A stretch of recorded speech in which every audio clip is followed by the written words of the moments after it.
કે આજકાલના પ્રેમી પંખેડાઓને એટલું જ કહેવા માંગુ છું કે તમે લવ મેરેજ કરવા માટે ઘરેથી નીકળો છો અને કોર્ટના પગથિયા ચડો છો ને તો જાણી જોઈને ચડજો, કેમ કે છોકરીનું નામ હોય છે ખુશી અને છોકરાનું નામ હોય છે જીતુ, જે સાથે કોલેજ કરતા હોય છે અને પ્રેમમાં પડે છે અને 2.5 વર્ષનો તાનો લવ હોય છે. એ ઘરેથી ભાગી જાય છે લવ મેરેજ કરવા માટે અને છોકરીવાળા છોકરા ઉપર કેસ કરે છે કે મારી છોકરીનું અપહરણ કરી ગયો છે. ત્યારે છોકરાનો અને છોકરીનો બંનેનો સાથે વિડીયો આવે છે કે અમે જાણી જોઈને ઘરેથી ભાગ્યા છે અને રાજી ખુશીથી ભાગ્યા છે અને થોડાક દિવસમાં અમે ઘરે આવી જશું અને અમે લવ મેરેજ કરવા માટે નીકળ્યા છે. પણ એટલી વારમાં એને પોલીસ ટેસ્ટ કરી લે છે, પોલીસ એને ગોતી લે છે અને છોકરા અને છોકરીને પોલીસ સ્ટેશન લાવે છે અને કોર્ટના પગથિયા ચડાવે છે. ત્યારે છોકરીના હાવભાવ બદલી જાય છે, છોકરી શબ્દો બદલી નાખે છે અને કહે છે કે છોકરો મને બળજબરીપૂર્વક લઈ ગયો હતો અને હું આની સાથે રહેવા નથી માંગતી અને જે પણ વિડીયો આવે છે ને બધા ફેક છે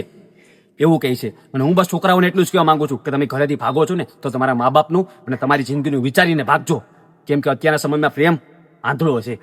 તમે જેની પર વિશ્વાસ કરો છો આંધળો કે અમારા માટે જીવ પણ દઈ દેશે, એ છોકરી પણ કોર્ટના પગથિયા અને પોલીસ સ્ટેશનના પગથિયા ચડતા પોતાના શબ્દો બદલી નાખે છે. એટલે બસ એટલું જ કહેવા માંગુ છું કે શું લવ મેરેજ કરવા જરૂરી છે અને તમે લવ મેરેજ વિશે શું વિચારો છો મને ખાસ કમેન્ટ કરીને કહેજો, કેમ કે છોકરી તો અત્યારે પોતાના ઘરે ચાલી ગઈ છે પણ છોકરો જેલના સળિયા ગણી રહ્યો છે અને આવા કિસ્સા દિવસે દિવસે વધતા જાય છે. જય હિન્દ, જય ભારત.